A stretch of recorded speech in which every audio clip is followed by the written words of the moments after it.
Bom, pessoal, olá a todos. Eu vou fazer uma análise aqui de Ezequiel e Jeremias, agora que eu terminei de analisar Ezequiel. E Jeremias eu fui só até dado momento, tá? Eu não sei a cidade de vocês, onde é que vocês estão, mas aqui tá um calor danado, tá? Então perdoe se eu estiver um pouco suado, porque tá abafado aqui em São Paulo hoje, tá muito quente. Então vamos lá, pessoal. Eu sempre achei meio estranho, curioso, que quando teve essa expansão de igrejas evangélicas no Brasil, né, igrejas gospel, eu me refiro mais aos segmentos neopentecostais, né, como Universal, Igreja Mundial, Renascer em Cristo, Assembleia de Deus, né, a maioria de influência americana, mas teve um boom aqui no Brasil, né, tanto que hoje em dia no Brasil você tem uma grande parcela da população de evangélicos. Essas igrejas surgiram num contexto atribuindo coisas a demônios que não existem, tá? Eu já tenho playlist aqui no canal provando que não existem, e condenando a idolatria católica. Até porque uma forma muito boa de você atrair fiéis para o seu lado é você demonizar o outro. Então elas cresceram, sabe, numa onda, sabe, de intolerância muito grande. Falando que os católicos adoram imagem, adoram Maria, adoram santos, não sei o quê, e também atacando as religiões de origem afro, né? O candomblé, umbanda, etc. Vira e mexe a gente vê notícias de alguém que atacou um terreiro ou uma igreja católica. Só que esses ataques que eles fazem, pessoal, eles se baseiam no Velho Testamento. E eu acho muito, muito curioso que essas igrejas, elas dizem que a lei foi abolida, que a lei não vale para os dias de hoje, até porque eles não seguem a lei, né? Eles seguem só o que convém da lei. Falam que Jesus fez um sacrifício perfeito, mas eles se baseiam muito no Velho Testamento, que não era nem para eles, era para os judeus. Mas eles se baseiam nisso, e principalmente em Êxodo 20, para atacar os outros. Aí quando convém, o Velho Testamento vale, né? Não, Deus abomina imagem, amadinha do demônio, não sei o quê. Eu digo, então se elas usam tanto o Velho Testamento, será que esses profetas aqui da época do exílio babilônico, será que Deus aprovaria algumas práticas dessas igrejas, baseado no que nós analisamos aqui no canal? Por exemplo, nós vemos que os dois profetas, eles são contemporâneos, mas Ezequiel estava na Babilônia, junto ao rio Quebar, e Jeremias estava em Jerusalém. Jeremias assistiu de perto a queda de Jerusalém pela Babilônia. Agora, os dois estão combatendo um culto. Vocês já notaram isso? Jeremias está combatendo um culto que ele chama de Rainha dos Céus. Os filhos apanham lenha e fazem bolos para a Rainha dos Céus. Essa Rainha dos Céus, acredita-se que era uma divindade feminina. Ela tem vários nomes, mas o mais provável é que seja Asherá, que seria a antiga Semíramis, a Rainha dos Céus. Semíramis. Já o profeta Ezequiel, ele menciona que no templo tinha um ídolo que era dedicado ao sol, além de imagem de répteis, e ele menciona um nome masculino, que é Tamuz. Então, inicialmente, a gente vê que os dois profetas estão combatendo o mesmo tipo de culto, porque eles têm uma origem comum.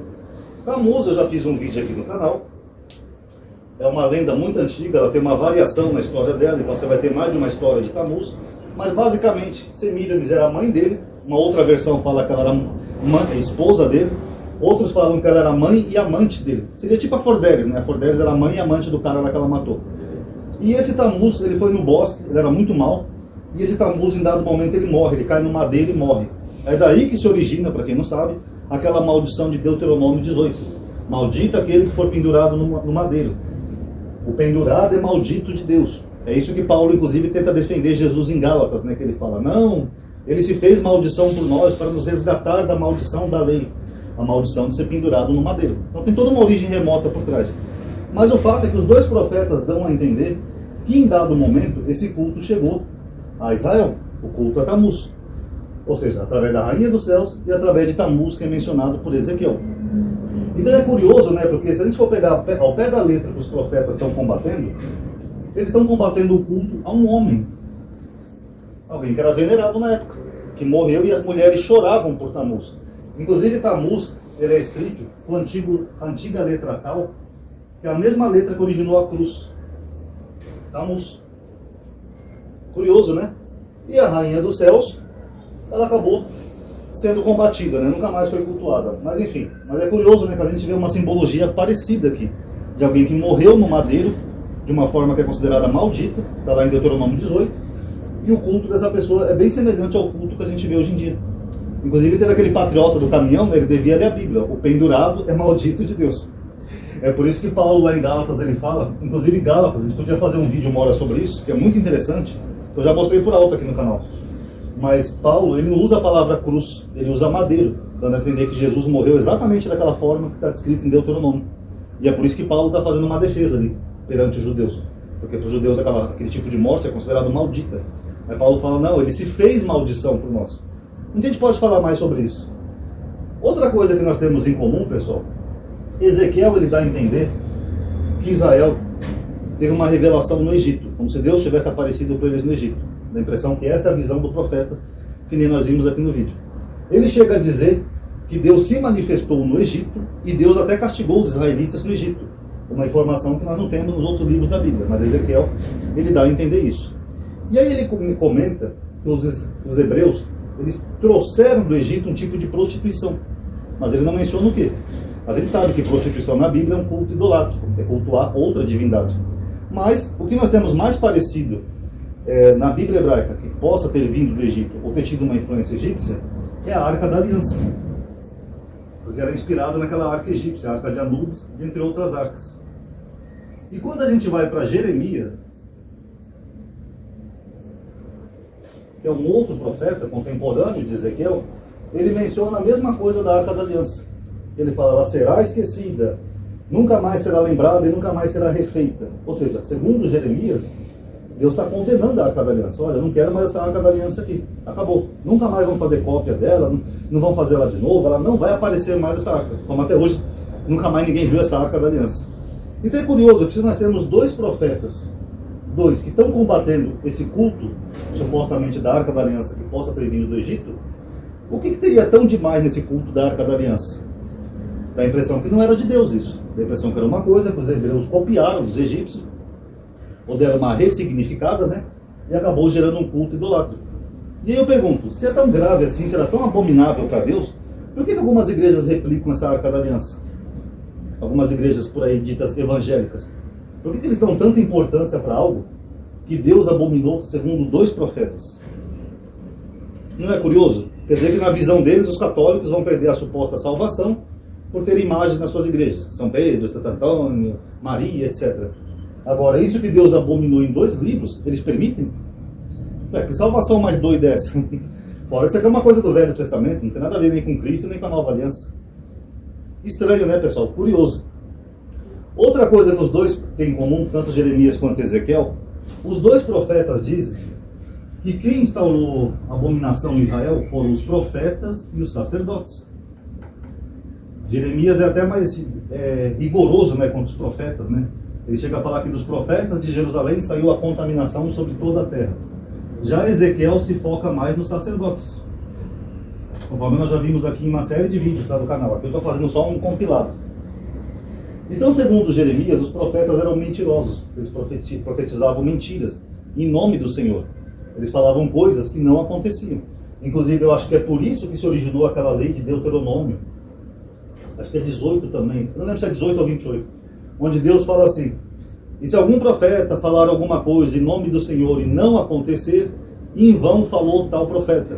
Ou seja, não deem crédito para esse profeta, ele é um falso profeta. É tipo assim, se o profeta fala assim, amanhã vai chover no Rio de Janeiro. Se não chover, ele é um falso profeta. Simples. E os sacerdotes que são combatidos mais por Ezequiel, eles eram cães gulosos, eles comiam da carne das ovelhas, da gordura, através de mentiras, através de enriquecimento, eles empobreciam as suas ovelhas e eles ficavam cada vez mais se fartando. Tanto que quando nós chegamos no período do segundo templo,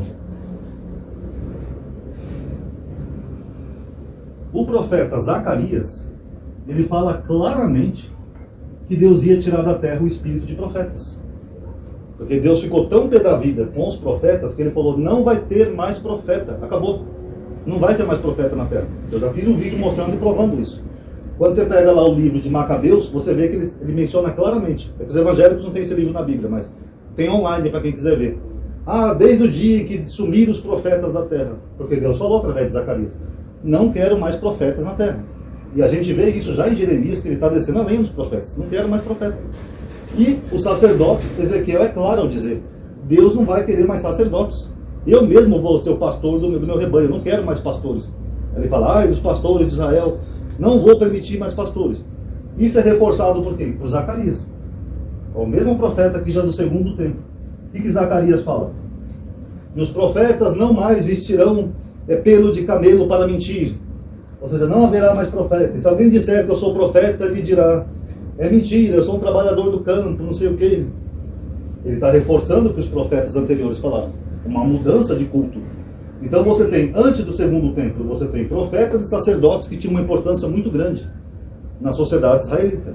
Só que aí você vê que tanto Jeremias quanto Ezequiel e outros profetas, eles começam a combater isso. Porque eles percebem que são os profetas e os sacerdotes que estão trazendo a idolatria, todas essas bobagens aqui, para a casa de Israel. Coisas que Deus já estava abominando. Que nós já falamos aqui, terafins, Urim, Tumim, objetos adivinhatórios. Engraçado, né? Que isso é um jogo de búzios, eles acham que é do diabo. Agora, Urim, Tumim, pode. Era permitido. Tudo isso daqui eles estavam combatendo. Então você tem uma mudança de culto do primeiro para o segundo templo. E é reforçado pelos últimos profetas que são do segundo templo. Se você ler o livro de Zacarias, você vê exatamente que ele está reforçando o que esses profetas anteriores falaram. Então, para quem acredita que você tem uma revelação divina que foi inspirada por Deus, então não era para ter mais essas coisas hoje em dia. Não era para ter mais nem profetas e nem sacerdotes, os pastores. Que nem eu mostrei naquele vídeo. Ó. A Bíblia não embasa mais o cargo de pastores. Tanto que Paulo fala lá em Efésios, que nós analisamos juntos, que Jesus deu alguns para pastores até eles atingirem uma unidade da fé. Acabou. Aquilo era para aquela época, já acabou, todo mundo conheceu o Senhor Jesus, todo mundo sabe quem é o Senhor Jesus, então não tem mais pastores. Então como é que tantas igrejas por aí hoje em dia, pessoal, você tem pessoas falando que são profetas, inclusive o Malafaia. O Malafaia chegou a falar assim, né, antes da pandemia, a igreja não vai ser transmissora de nenhum vírus, que não sei o quê. O primo dele morreu de coronavírus. E aí, como é que fica? O Malafaia falou que se tivesse alguma coisa errada nas eleições, as urnas iam travar por 8 horas. É público isso, ele fez um vídeo. Aí, agora ele está contestando as eleições, dizendo que tem alguma coisa errada. Cadê a oração dele? Cadê a voz profética que ele diz que é voz profética? Cadê? Ele não é um pastor, não é um sacerdote, também não é um profeta. Primeiro que ele já está sendo contra a Bíblia. Porque se você fazer uma análise aqui da Bíblia, que nem eu fiz aqui no canal esse tempo todo, a gente viu que Deus tinha proibido. Zacarias é mais enfático ainda. Ele fala, acabou, porra! Não vai ter mais profeta. Então como é que tem tanta igreja aí com tantos profetas? E cadê essas profetaiadas todas aí que falaram que o Bolsonaro ia ganhar, que ia ser no primeiro turno, que não sei o quê? Ué, as profecias deles falharam? Cadê? Será que é porque o próprio Deus já tinha falado que não tinha mais profeta? Será que é porque o próprio Deus já estava dando um toque pro povo? Ó, abre os olhos. Ó. Abre o olho que esse pessoal é pilantra. Estão fingindo que são profetas, ficam fingindo que estão entrando em transe, ficam fingindo aí que são sacerdotes, só para ganhar o dinheiro de vocês. Será que não é por causa disso? Então, analise e tire suas conclusões. E para finalizar, Ezequiel traz uma informação estranha, né? Que os israelitas seriam filhos dos cananeus, que nós analisamos aqui no vídeo. É uma coisa bem confusa, né? Estranha. E Jeremias, deixa eu ver o que mais que Jeremias trouxe de importante e interessante. Jeremias e Ezequiel, o último ponto em comum que eles têm é a chamada perspectiva messiânica, né? Ezequiel fala que Deus mandaria o seu servo, que seria Davi. E Jeremias fala de uma nova aliança, né? Através de eu não lembro se é renovo, mas enfim, ele fala de um suposto Messias, alguém que viria e restauraria as coisas. Só que segundo Ezequiel, Davi seria o único pastor, não ia ter mais pastores na terra. E segundo Jeremias, haveria uma nova aliança, onde Deus colocaria os seus mandamentos dentro do coração do povo. Não ia precisar mais de pastores nem de sacerdotes. Está em Jeremias 31. Ele fala, eis que eu farei uma nova aliança com a casa de Israel, de Judá, e colocarei a minha lei, que é a Torá, no seu interior, nos seus corações. Então não ia precisar mais de profetas e sacerdotes. Então eu pergunto, por que hoje em dia então tem tantos pastores hoje em dia, né, até pregando a palavra de Deus, e alguns falando até contra a Torá, se Deus falou através de Jeremias que Deus ia colocar a Torá no interior dos homens? Então que lei é essa que foi abolida, mas não condiz com o que os profetas falaram? Olha lá Ezequiel, que ele falou do servo dele, Davi. Ele ia sim apacentar as ovelhas e fazer o povo seguir a Torá. E o povo estava se desviado da Torá. Jeremias fala o mesmo. Ele confirma o que o outro profeta falou. Então fica essa pergunta. Como é que podem haver tantos pastores anti-Torá, anti-lei? Ué, então Deus mentiu aqui em Jeremias? Vou até colocar aqui, ó, Jeremias 31, 31. Podem ver na Bíblia. Eu não escrevi a Bíblia. Ah não, amadinho, mas a gente segue sim a lei do interior. Nós já temos a lei no nosso interior. Tem? Então por que os evangélicos não guardam o sábado? Por que eles comem carne de porco? Por que comem frutos do mar? Por que usam roupa às vezes com tecidos diferentes? Se a lei está no interior do coração deles, era para eles seguirem tudo que está na lei. Ou esse Deus muda, é um Deus que varia. Que nem diz lá em Tiago, né? É um Deus que não tem nem sombra de variação. Mas ele enche o saco, ele levanta profetas para o povo voltar para a lei. Ele fica tão pé da vida que ele fala, não vai ter mais profeta e nem sacerdote. Eu vou colocar a lei, eu mesmo vou ensinar e vou apacentar o meu povo. Aí de repente esse Deus muda. Ah, a lei não vale mais, amadinho. Isso aí não precisa. Agora nós somos uma nova criatura, não precisamos mais seguir a lei. Oxe, que Deus é esse? É um Deus que muda, é bipolar. Então para que ele fez toda essa saga aqui veterotestamentária?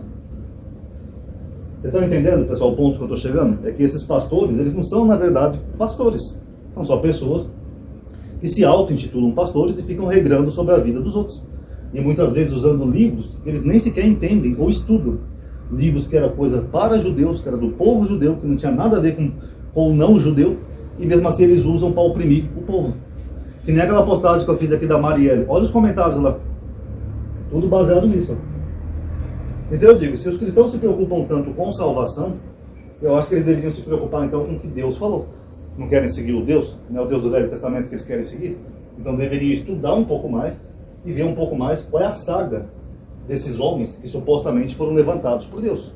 Tá bom? Porque senão a salvação que eles tanto esperam pode estar muito distante do que eles imaginam. Tá bom, galerinha? Então é isso, é um resuminho aqui do que nós aprendemos com esses dois profetas contemporâneos. Espero que tenham gostado. Quem puder dar um like aí no vídeo, vai ajudar a aumentar a atividade, tá? Paz a todos.